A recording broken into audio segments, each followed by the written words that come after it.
Bonjour à tous.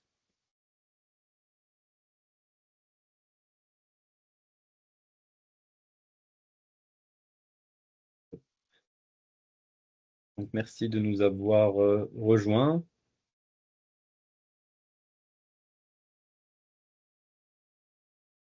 On va attendre 1 ou 2 minutes que tout le monde se soit connecté.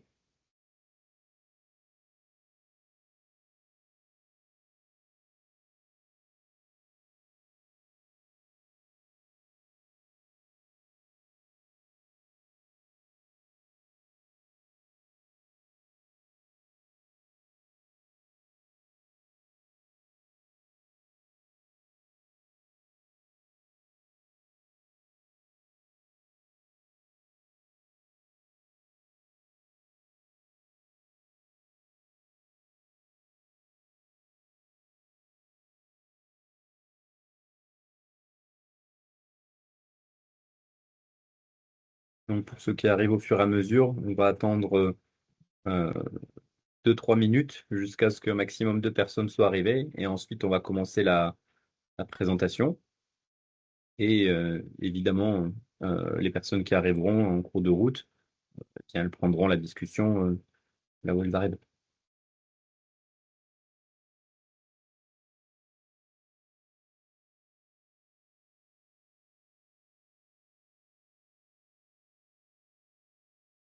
Si on reste en petit comité comme ça, vous aurez la possibilité de poser encore plus de questions et de vraiment avoir une démo un peu plus dédiée.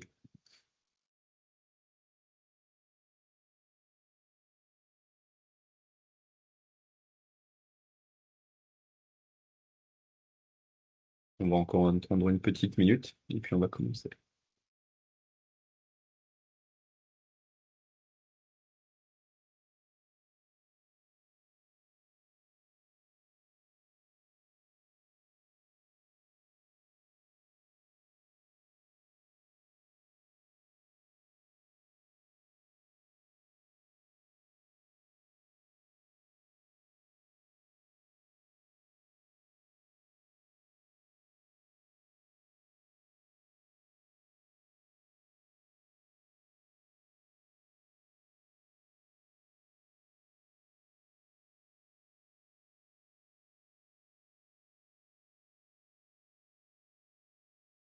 OK, donc il est 10h03.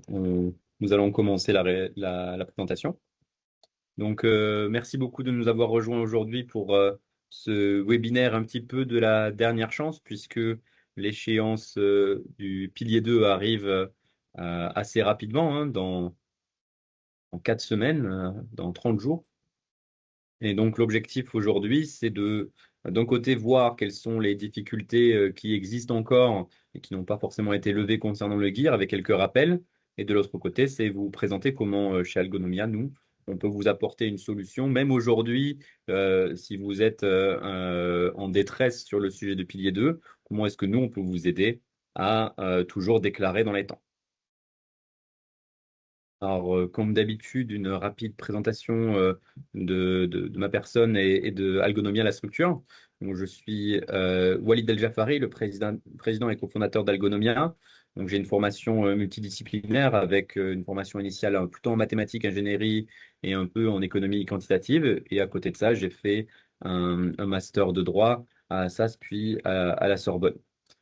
Ensuite, en termes d'expérience, j'ai plutôt une expérience d'économiste avant de rejoindre les équipes prix de transfert de Deloitte puis de PwC où j'ai formé l'équipe Tax Analytics.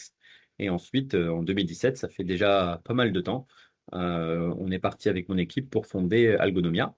Depuis, on poursuit l'objectif assez clair d'aider les directions fiscales à traiter tous les sujets qui leur tombent dessus grâce aux outils digitaux et à des outils SaaS que l'on fournit. On travaille avec plusieurs groupes du CAC 40, hein, notamment le groupe Renault, le groupe Schneider Electric, Engie, avec des groupes de taille un peu inférieure comme Ipsen. Et on travaille sur des sujets très variés hein, qui vont de pilier 2, comme vous le savez, jusqu'à la compliance, prix de transfert. On a aussi la volonté de beaucoup pousser sur cette intersection entre maths et fiscalité, puisque on essaie de publier ce que l'on fait en open source, de participer à des travaux de recherche. On va avoir une thèse qui va commencer chez nous en septembre. Et on a fondé l'an dernier l'Open Tax Society pour vraiment promouvoir le développement des mathématiques fiscales de la manière la plus libre possible. L'objectif du webinaire, il est assez clair, c'est de faire en sorte de donner à un maximum de groupes une solution adaptée pour les aider à préparer leur Globe Information Return dans les temps. Donc là, nous, ce que l'on va vous montrer, c'est comment on va y arriver. Pour reparler un petit peu d'Algonomia de manière plus générale, nous, notre objectif, c'est vous rendre le plus autonome possible.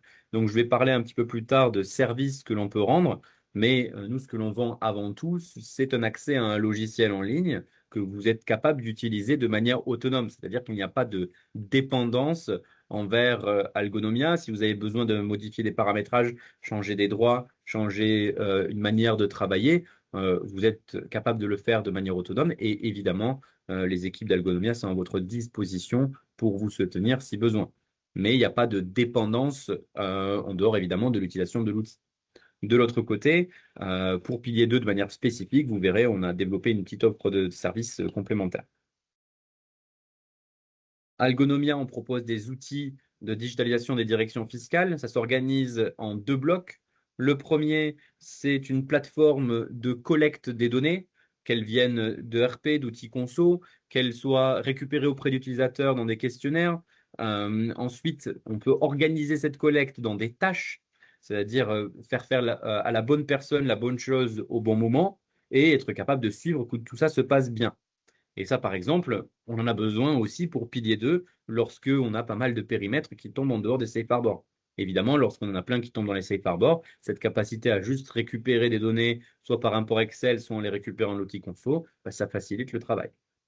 Et ensuite, à droite, vous voyez, on a un certain nombre d'applications métiers qui, elles, vont permettre de traiter des cas d'usage des directions fiscales au niveau groupe.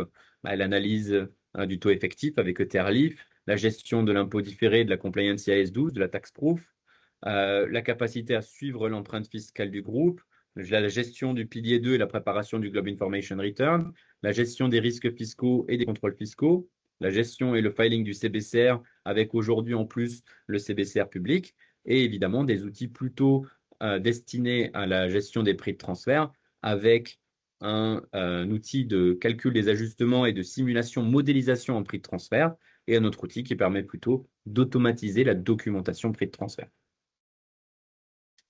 Donc aujourd'hui, notre focus, ça va être pilier 2 et ça va être surtout sur le Globe Information Return. Je ne vais pas passer beaucoup de temps sur les calculs. Là, il va vraiment s'agir de comprendre comment on peut aller le plus vite possible pour préparer un Globe Information Return. Donc, je vais rappeler quand même un certain nombre des points de données qui sont supposés être récupérés. Je vais vous parler aussi des difficultés intrinsèques au format XML qui a été transmis et parler des contrôles. Et dans un second temps, je vais vous expliquer comment on arrive à répondre à ces enjeux avec les outils Algonomia et comment nous, on est capable de générer des Globe Information Return de qualité et rendre nos clients le plus autonomes possible dans le monitoring et la gestion de ces Globe Information Return. Alors tout d'abord, un petit rappel sur les enjeux du calcul pilier 2.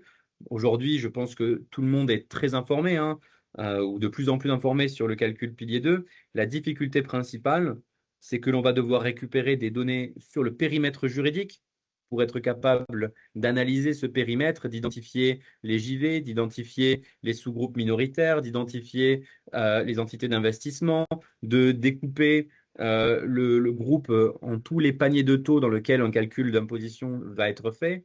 En plus, a été rajouté un calcul de safe harbor pour lesquels les niveaux de découpage sont un petit peu différents si la structure de groupe est complexe.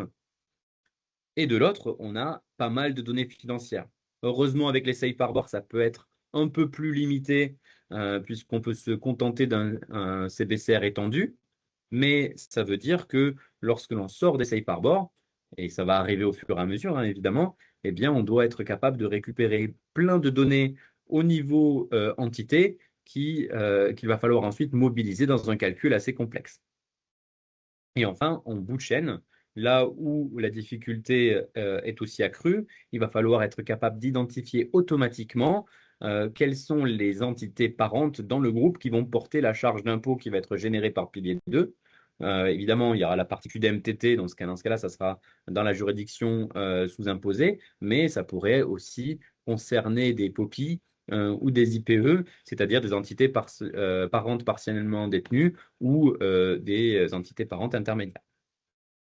Tout ça, on a un algorithme de calcul qui, une fois les données chargées et mappées, permet de le réaliser, mais ça veut dire aussi que il va falloir être capable de transformer le résultat de ces calculs dans le format cible du Globe Information Return. D'un point de vue de la stratégie en termes de gestion, ça va aussi dépendre des caractéristiques du groupe dans lequel vous travaillez. Si vous avez un petit groupe où on a moins de 50 entités, où l'UPE détient tout à 100%, où il n'y a pas de constituent entity avec des profils un peu spécifiques comme des entités transparentes ou des entités d'investissement, si tout est consolidé de la même manière et que toutes les données sont facilement disponibles dans l'outil conso, bah, honnêtement, potentiellement, la difficulté, elle a déjà beaucoup diminué. Il va falloir bien comprendre ce qu'il y a dans les comptes pour avoir la bonne version de chaque point de données, même à l'étape du calcul de Safe Harbor, mais ça peut être assez rapide. De l'autre côté, à partir de plusieurs centaines d'entités, lorsque on va avoir des structures de détention complexes, des méthodes de consolidation qui vont pouvoir être variées, si on a des profils d'entités qui changent un peu partout dans le périmètre et que on a des POPI, des entités d'investissement, des joint ventures, des entités transparentes, tout à coup, le calcul pilier 2 devient un monstre en complexité. Et donc, effectivement, oui, on peut l'automatiser. Mais quand on automatise, il faut bien comprendre que, eh bien, il faut pouvoir détailler les calculs, comprendre les résultats, afficher des résultats intermédiaires et se rassurer quant à la qualité des résultats qui ont été produits. Et donc, c'est là où, en fait, potentiellement, l'investissement pour produire un calcul, un Globe Information Return cohérent et qualitatif, va beaucoup changer en fonction du groupe dans lequel on opère. Le Globe Information Return, donc là, je vous ai donné un petit screenshot du fichier XSD qui décrit la structure. Et bizarrement, en fait, ça doit être ça, la source de vérité, et pas forcément le PDF que l'OCDE a transmis. Parce qu'en fait, il est bien joli, ce PDF, mais la structure XSD qu'ils ont confiée n'est pas alignée avec cette structure de données.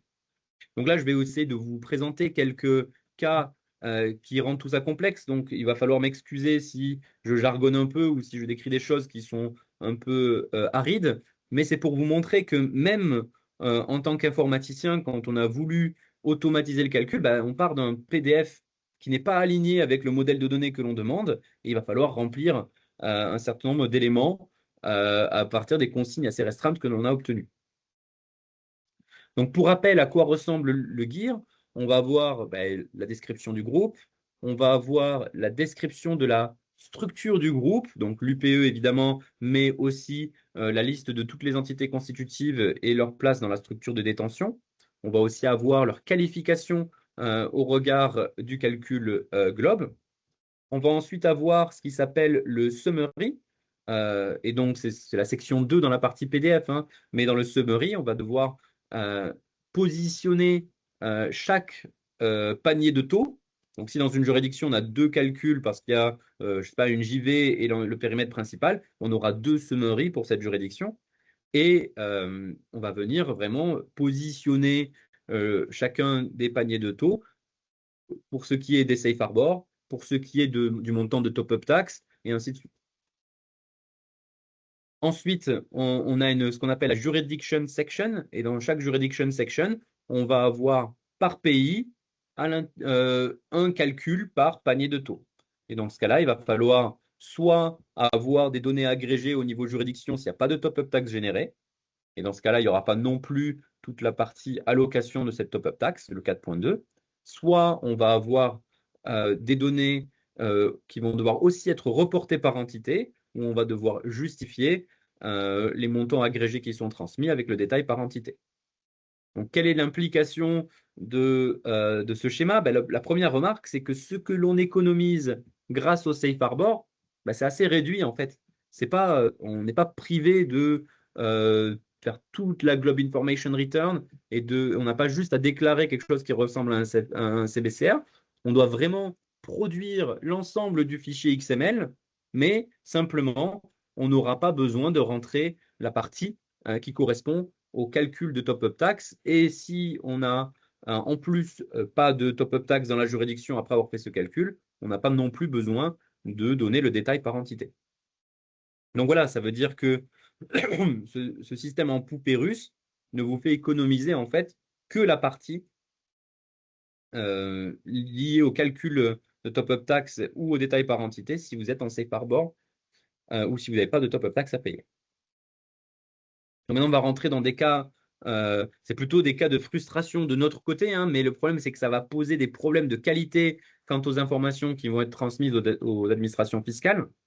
Donc le premier exemple que je propose, c'est de regarder la liste des attributs que l'on peut donner à une entité du groupe en fonction de ses caractéristiques. Et ce que l'on voit, c'est que en fonction du positionnement dans le Globe Information Return, eh bien, on a des listes de choix qui sont différentes. C'est-à-dire, quand je suis dans la partie summary ou quand je suis dans la partie corporate structure, je vais juste dire que mon entité, bah, elle correspond à quelque chose qui est dans cette liste. Mais quand je vais devoir décrire cette entité ailleurs plus tard une autre fois, eh bien, je vais devoir sélectionner parmi un autre ensemble qui, si on le veut, est un peu différent. Et donc, c'est ça en fait qui est assez complexe, c'est que pour comprendre le type de sous-groupe que l'on va devoir choisir pour qualifier les entités ou le sous-groupe que l'on regarde, eh bien, on a plusieurs ensembles de listes qui se ressemblent beaucoup mais qui ne sont pas les mêmes. Et donc, il faut réussir à comprendre avec quelle subtilité on va choisir quel élément. Et évidemment, dans la déclaration finale, on n'a pas la description, on a juste le code avec GIR et les 4 chiffres, et il va falloir essayer de deviner ce que ça veut dire. Un deuxième exemple qui montre qu'il y a pas mal de sujets qui n'ont pas été anticipés, c'est par exemple que quand on fait le calcul d'effective tax rate, aujourd'hui, la structure du fichier Globe Information Return n'accepte pas les taux négatifs. C'est-à-dire qu'on ne peut pas avoir un effective tax rate, donc un TEI, inférieur à 0. Alors évidemment, il y a plein de groupes qui sont dans cette situation. Il y a même des élections qui ont été rajoutées donc pour le 4.1.5 qui permet d'anticiper ce type de situation, mais ce n'est pas accepté dans la déclaration. De la même manière, si vous veniez à avoir des taux de détention ou d'ownership qui sont très précis, imaginons par exemple qu'il y ait 1 million d'actions dans une entité et qu'elles soient réparties entre plein d'entités du groupe, mais on va dire 1000 actions par 1000 actions. Eh bien, potentiellement, euh, on ne pourra pas avoir un détail précis parce qu'on ne peut garder que 4 chiffres après la virgule, sachant qu'un pourcentage est noté entre 0 et 1. Et donc, c'est un petit peu ça la difficulté, c'est qu'il y a pas mal de contraintes sur cette valeur, mais elle n'est pas cohérente avec les besoins d'un groupe qui vit dans la vie réelle, quoi. Et ce qui a été demandé par la solution qui a été trouvée à ce stade, hein, c'est d'aller rajouter dans la section Additional Data Point Type, que l'on peut mettre un peu partout. On doit juste dire que, ah oui, ça c'est la vraie valeur, et on doit mettre une valeur qui est juste et qui est acceptée dans le fichier XML. Donc on doit juste mettre une sorte de pansement en commentaire. Et donc il faut s'imaginer dans un groupe où on va avoir des centaines de calculs de taux, on va peut-être se retrouver avec une quinzaine de juridictions dans lesquelles on a un TEI négatif. Et donc, de manière dynamique et automatique, il faut remplir ces petits commentaires en expliquant quel est le vrai taux et pourquoi est-ce que le calcul de taux est juste en fait, et ainsi de suite. En France, pour la déclaration et les contrôles bloquants français, il n'y a plus, ces contraintes ont été levées, mais elles ne l'ont pas encore été levées à ce stade au niveau de l'OCDE. Normalement, l'administration française a fait un retour sur ce sujet. À l'OCDE, il y a des discussions qui sont encore en cours pour essayer de résoudre ça d'ici la déclaration finale. Un troisième exemple, c'est le manque de cohérence en fait dans la structure. Quand on regarde le PDF, la logique, elle est à peu près toujours la même.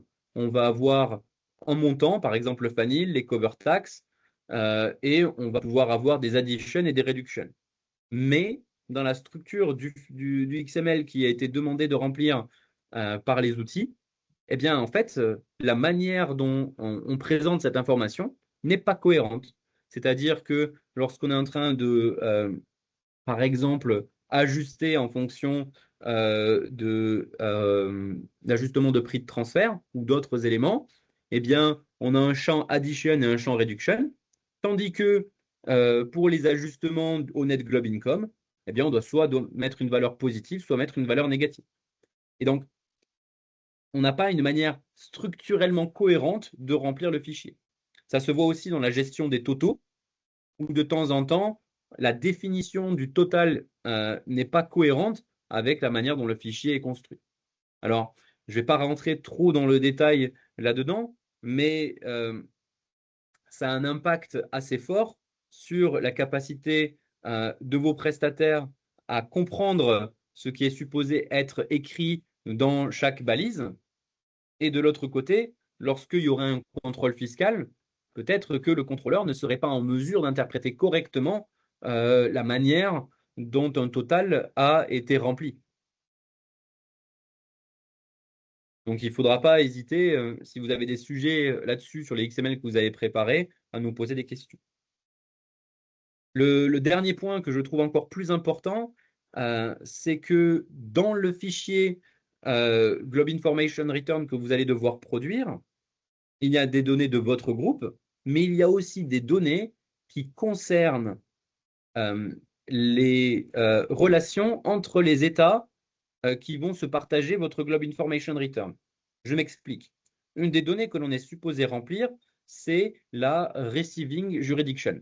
C'est-à-dire que dans chaque composante du fichier XML, on est censé renseigner la liste des autres juridictions qui, du fait de l'échange automatique d'informations, devraient être en mesure de récupérer telle ou telle section. Et ça, le problème, c'est que c'est des informations qui n'appartiennent pas aux entreprises. C'est des informations qui appartiennent aux États et qui pourraient être gérées de manière centrale.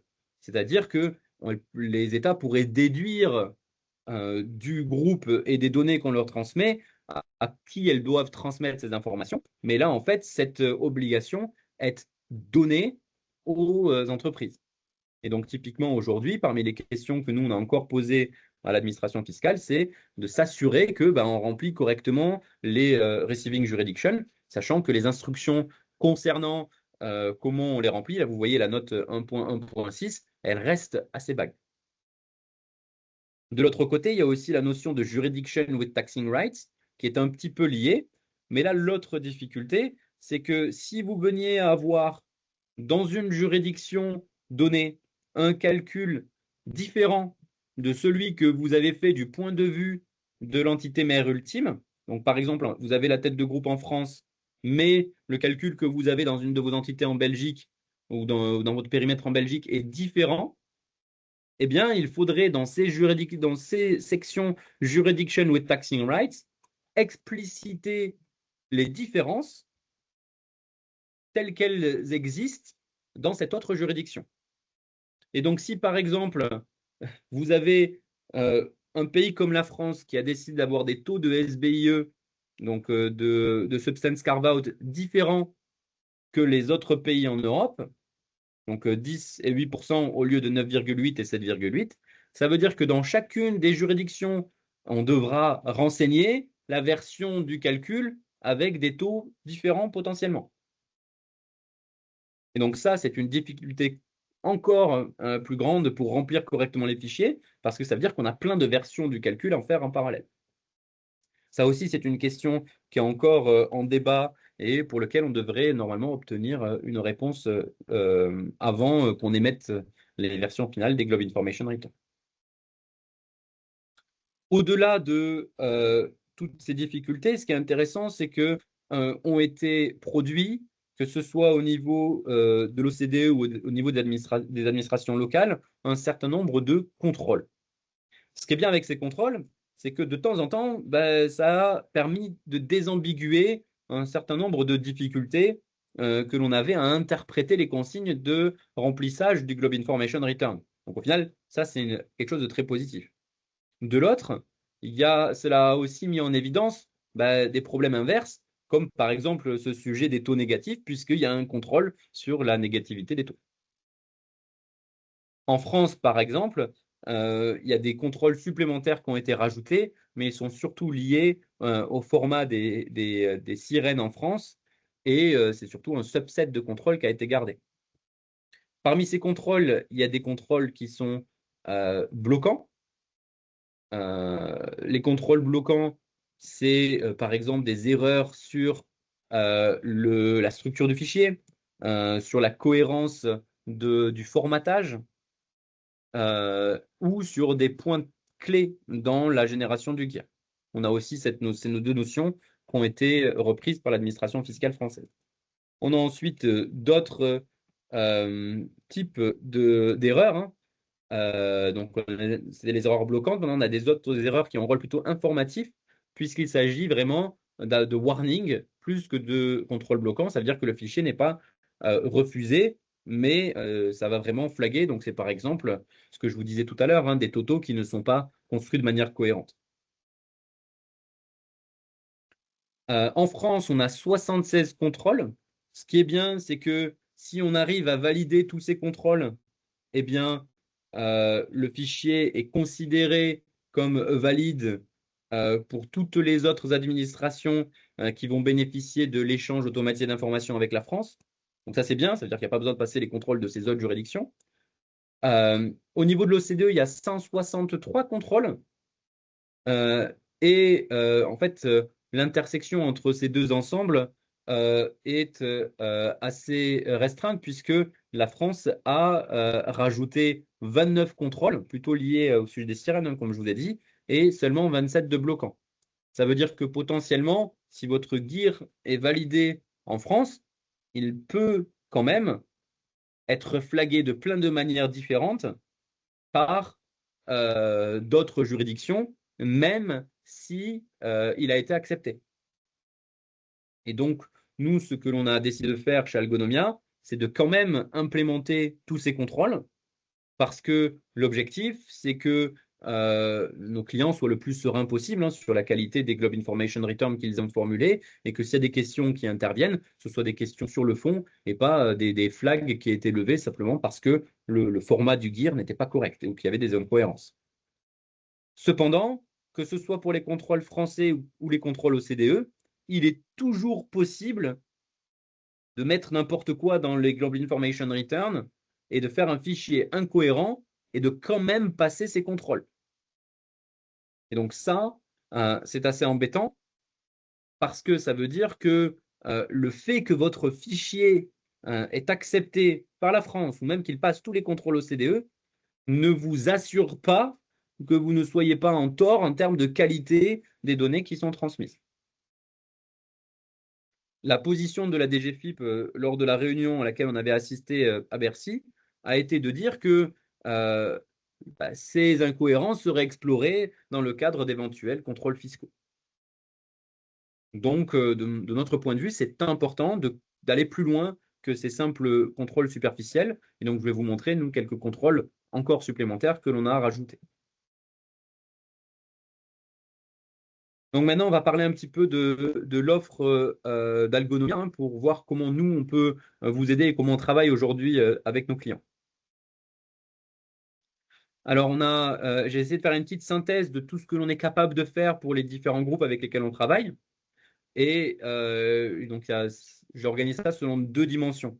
Donc, d'un côté, il y a les choses à faire.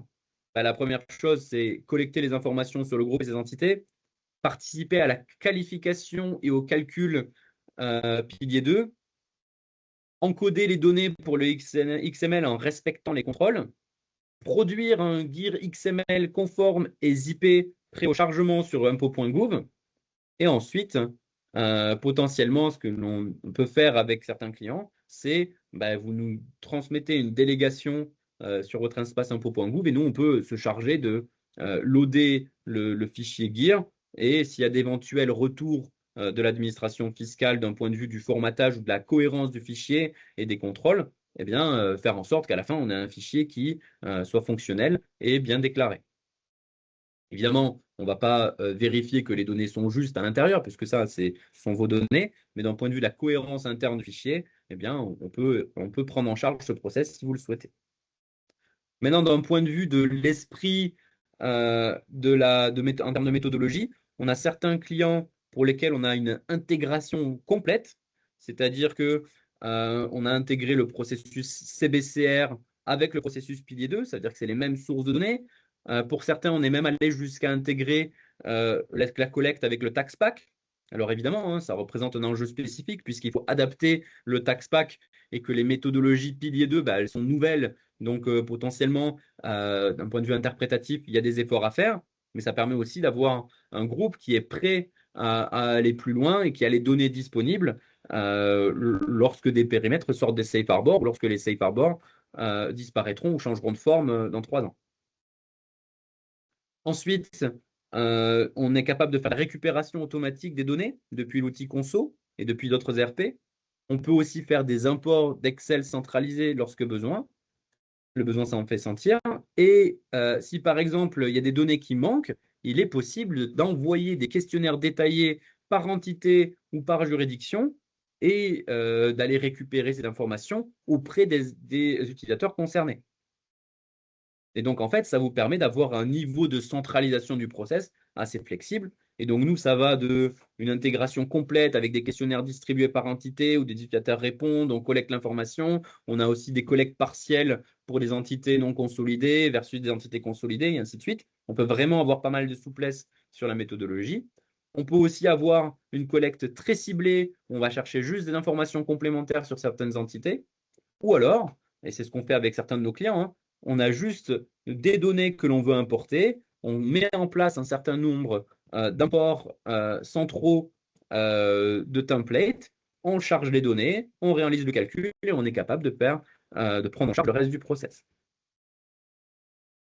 Et en fonction évidemment de quelle est la méthodologie que l'on va appliquer, ça peut être plus ou moins long, mais typiquement pour préparer la démonstration que je vais faire tout à l'heure, ce que l'on a décidé de faire, c'était de charger, de créer un groupe fictif que vous allez voir tout à l'heure et de générer ces données de manière fictive.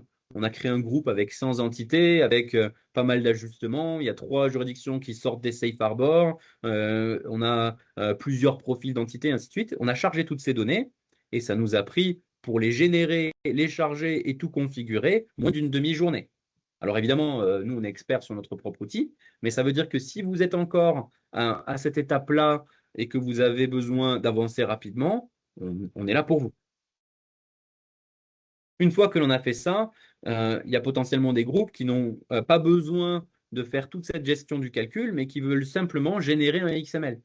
Et ça, c'est tout à fait possible, parce que la transcodification entre vos données et toutes ces balises de GIR, machin bidule, que l'on doit remplir dans les différentes sections, dans toutes les sections, eh bien, nous, on a déjà automatisé cette partie-là, et on vous permet aussi d'avoir accès à une interface de revue visuelle du Globe Information Return. Parcourir, changer des valeurs, relancer les contrôles de l'OCDE et de la France, pouvoir l'exporter au niveau GIR, pouvoir aussi exporter dans d'autres dimensions. Et enfin, ça on est aussi capable de le faire, mais plutôt en mode prestation. Eh bien, si vous avez déjà généré des GIR, comme nous on a déjà ces programmes qui permettent de tester la qualité, eh bien, envoyez-nous vos GIR. Comme ça, nous, on lance notre programme dessus et on vous fait un petit rapport sur les problèmes de qualité que l'on a pu identifier. Évidemment, ça sera difficile de corriger puisqu'on n'aura pas les données sous-jacentes, mais ça n'empêche pas de vous aider à faire glisser le format que vous avez vers un format compliant qui pourra être accepté. Donc là, je reviens un petit peu sur cette idée de combinaison, hein, parce qu'en fait, tous ces sujets sont intriqués. Pilier 2, c'est un process qui est fondé sur les données financières au niveau du groupe consolidé. Et donc, c'est intéressant de partir du tax pack et de la gestion des impôts différés pour générer les données d'office au bon niveau de segmentation. Ensuite, le lien avec le CBCR, il est assez immédiat puisque on est capable de préparer les données de manière conjointe et même s'il y a quelques mois de différence dans la timeline, c'est la même temporalité. Et donc, arriver à créer des synergies entre tous ces process, c'est le mieux. Mais évidemment, si vous ne souhaitez travailler que sur pilier 2, on est toujours capable de travailler avec vous sur pilier 2 uniquement. D'un point de vue de la collecte des données, donc là, je vous ai mis des screens hein, pour quand vous souhaiterez potentiellement relire les slides, mais on va aller voir ça en direct, ça sera toujours plus intéressant. Nous, on a la capacité de faire des imports Excel directs, évidemment. On a la capacité de créer des questionnaires ou de vous donner des questionnaires qui permettent de collecter les informations par entité de manière plus ou moins détaillée. Ce que l'on fait aussi avec des partenaires, notamment Deloitte avec certains groupes en France, c'est qu'on customise des questionnaires de collecte en fonction du profil des groupes.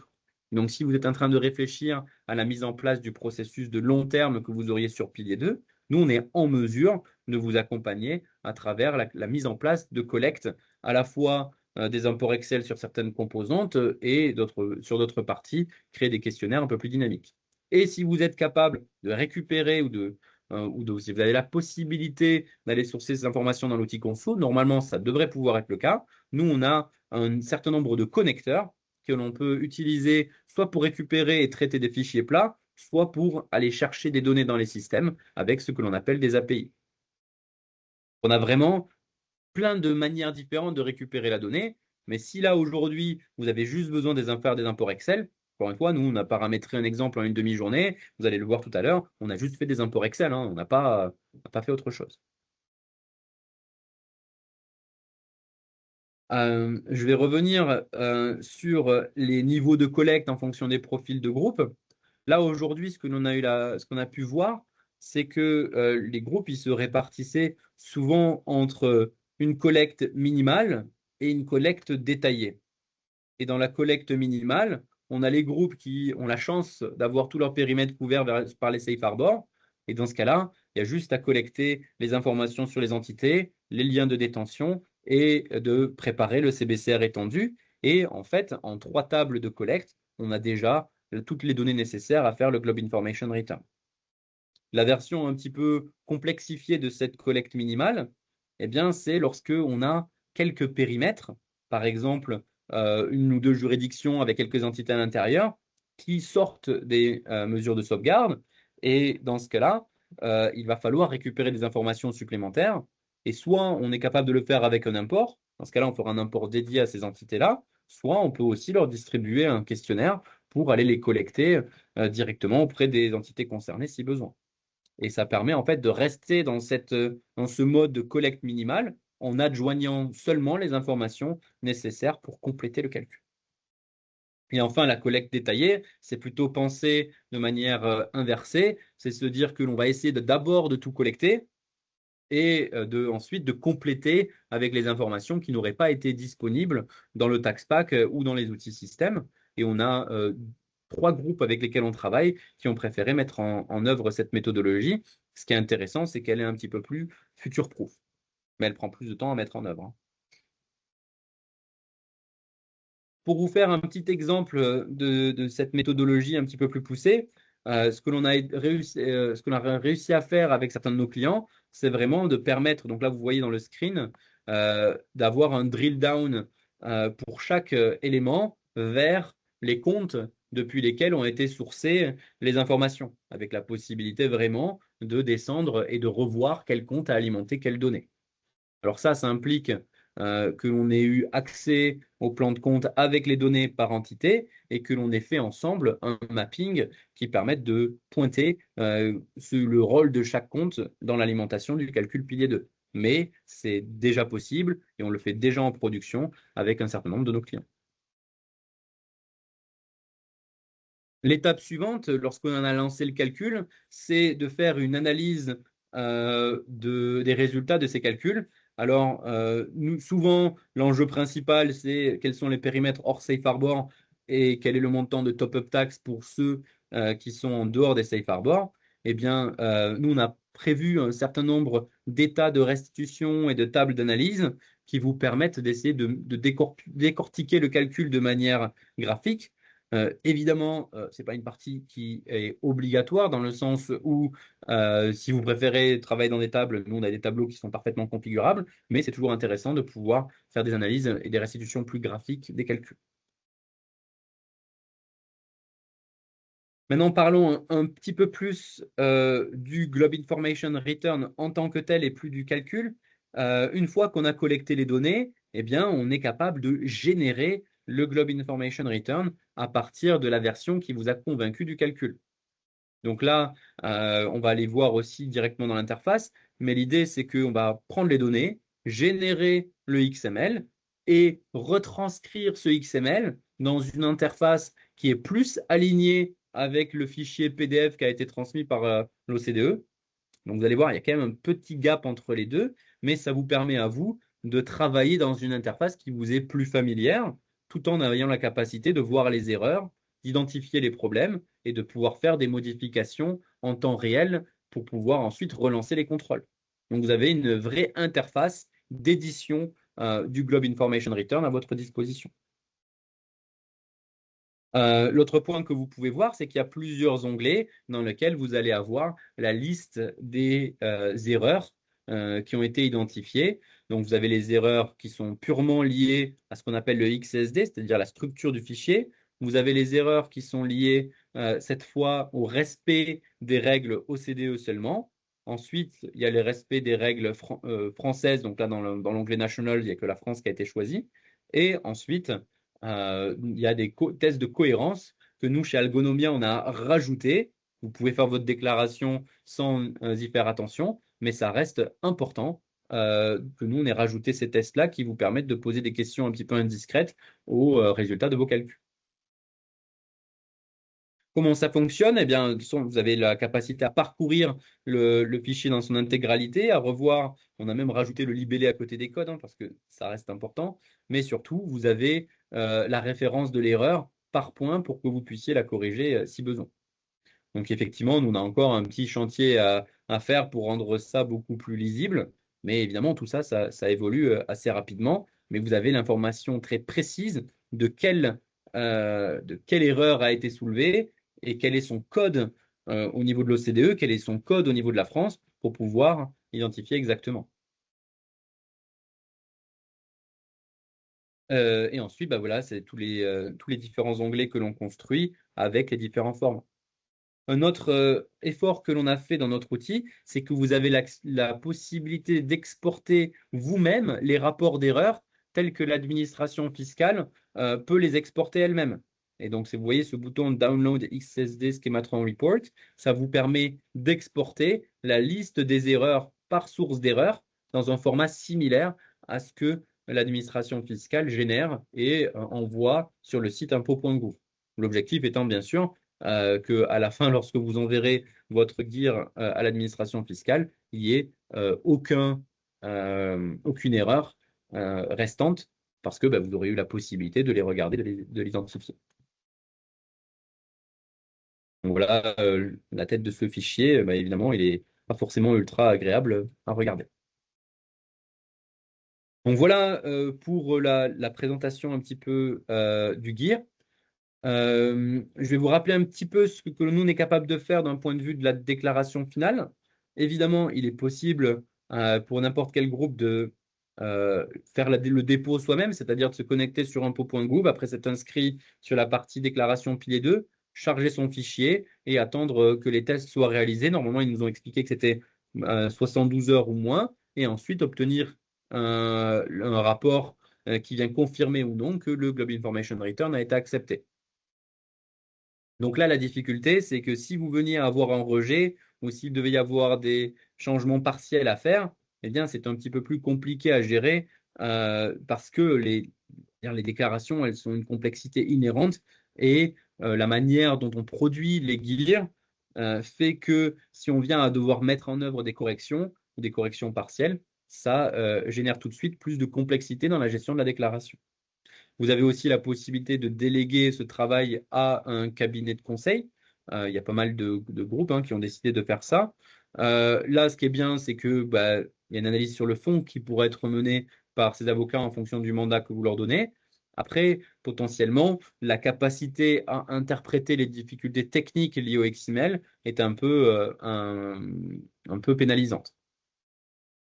De l'autre côté, chez Algonomia, nous on propose ça à nos clients et on peut proposer ça à d'autres groupes, c'est de prendre en charge cette délégation, de faire le filing pour vous, c'est-à-dire faire le loading sur l'espace impôt.gouv. Et s'il venait à y avoir des retours à gérer, des allers-retours avec des CRM, eh bien nous, on prendra en charge tout simplement le fait que on en transmette un fichier qui soit cohérent et qui soit accepté par l'administration fiscale. Évidemment, c'est une option qui est payante, mais elle permet d'avoir une option de délégation un peu moins chère qui soit concentrée sur les aspects purement techniques de la déclaration et du format XML. Et si besoin, on peut aussi parler avec des partenaires avocats pour faire ça un peu de manière combinée. Donc voilà pour la partie présentation. Et ce que je vous propose, c'est que l'on passe à la démonstration. Et hop, je vais arrêter de partager le PDF. Hop, et je vais partager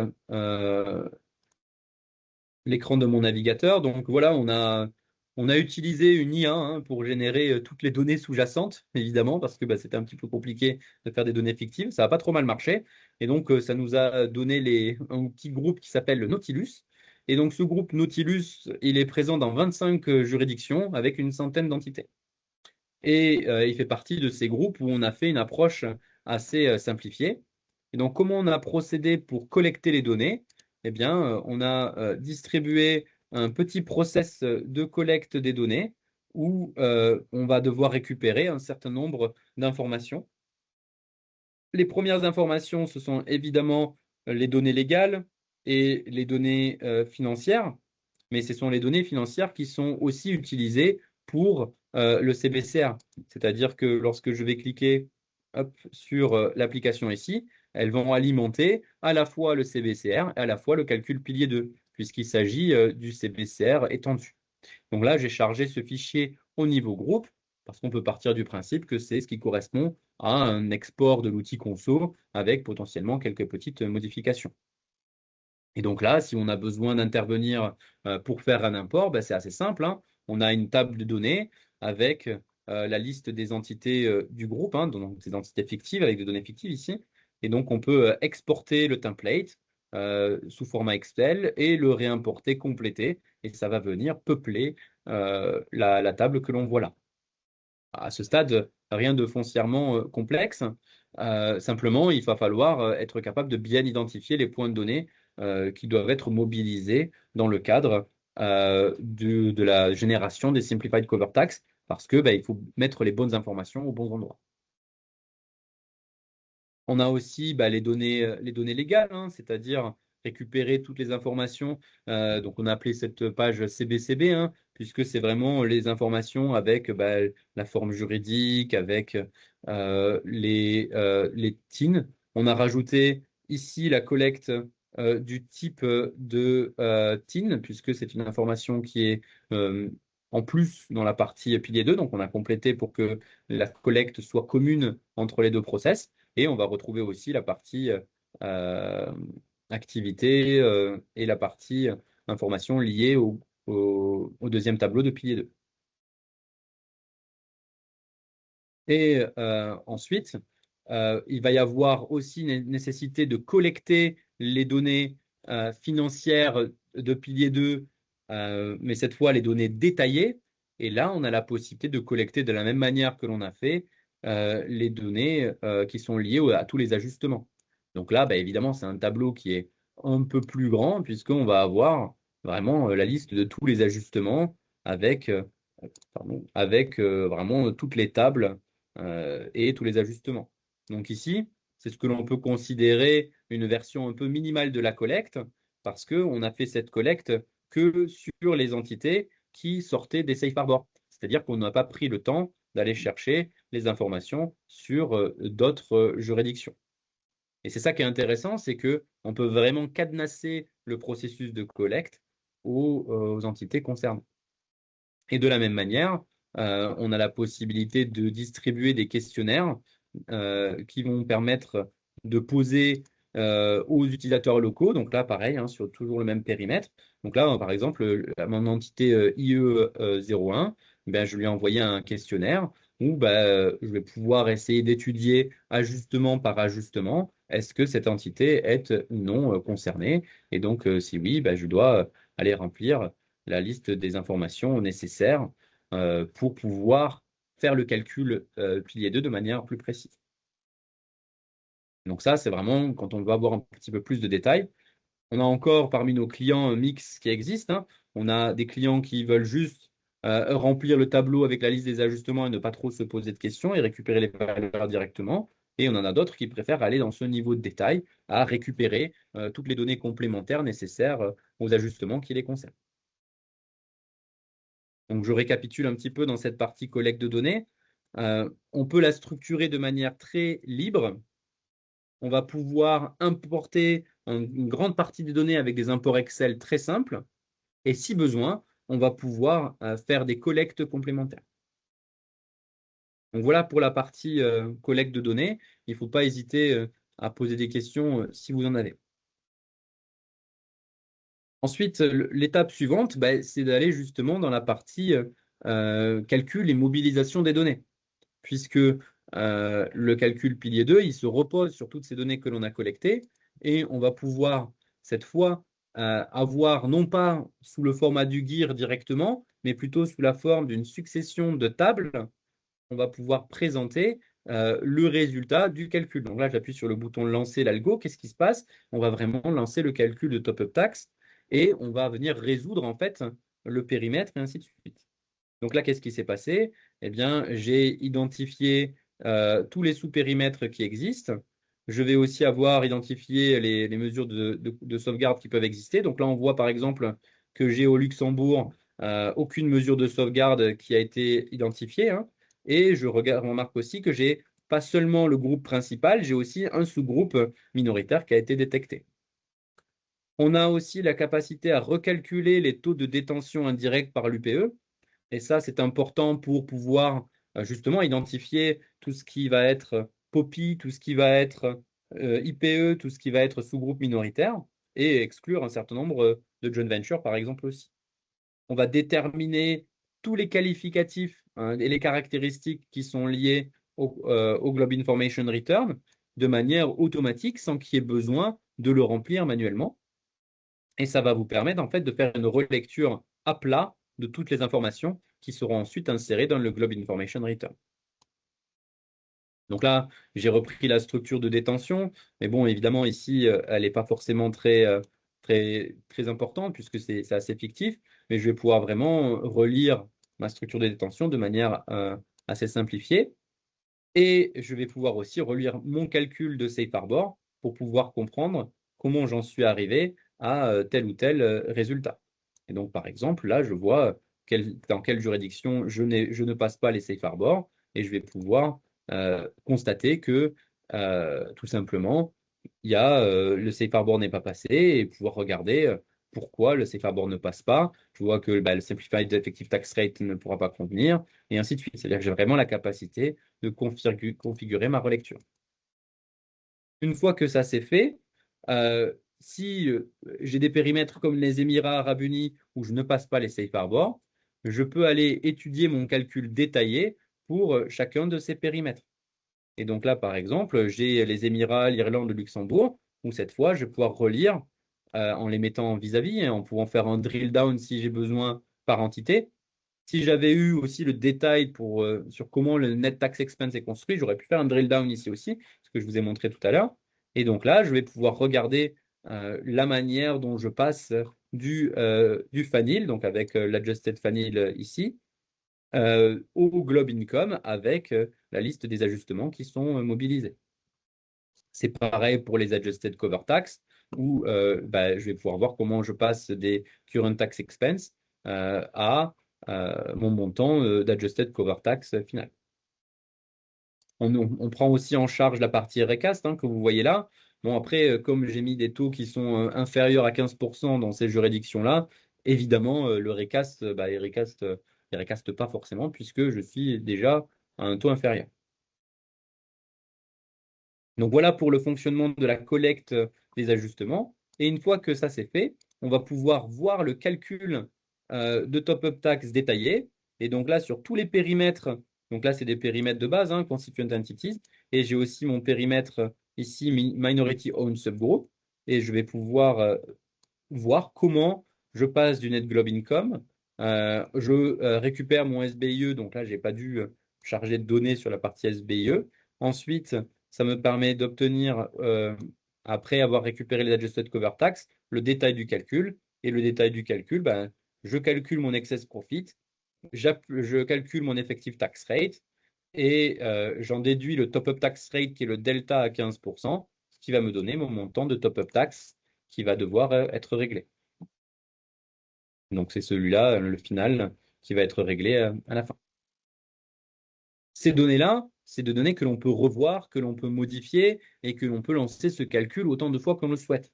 Mais une fois que le résultat est satisfaisant, c'est là où on va aller dans la partie Globe Information Return et que l'on va pouvoir générer le fichier XML, le parcourir, l'étudier et potentiellement le corriger. Donc là, on a déjà pré-créé la déclaration, mais donc, je ne sais pas si elle est déjà créée, oui. Ici, je vais appuyer sur le bouton Générer le GIR XML. Mais avant, ce que j'aimerais bien vous montrer, c'est cette partie-là. Vous voyez ici, il y a une timeline.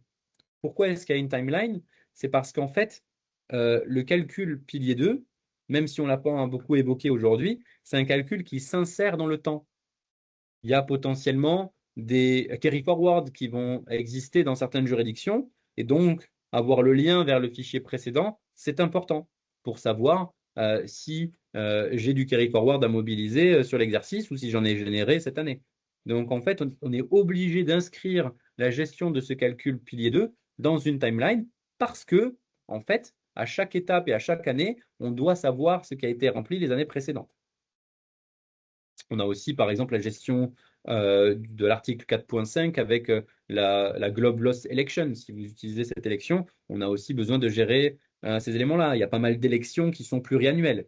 Et donc, c'est vraiment fondamental de gérer le Globe Information Return sur cette temporalité. Et donc, une fois que j'ai satisfait de mon calcul, je peux générer mon XML. Donc, évidemment, là, on a fait un gros groupe exprès. Donc, il y a 100 entités et on a 3 périmètres qui sortent des safe harbors. Donc, ça prend quelques secondes pour générer le XML ainsi que tous les contrôles d'erreur. Mais une fois que c'est généré, on va pouvoir le parcourir de manière assez dynamique. Désolé, c'est les aléas du direct, ça prend quelques secondes.